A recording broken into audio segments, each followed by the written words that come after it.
নিজের সৌন্দর্য নিয়ে কখনো হতাশ হবেন না।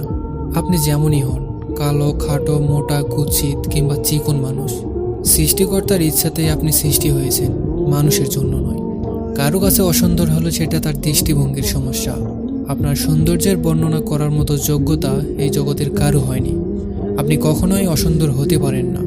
অবশ্যই আপনি সুন্দর, কারণ স্রষ্টা কখনো ভুল করেন না।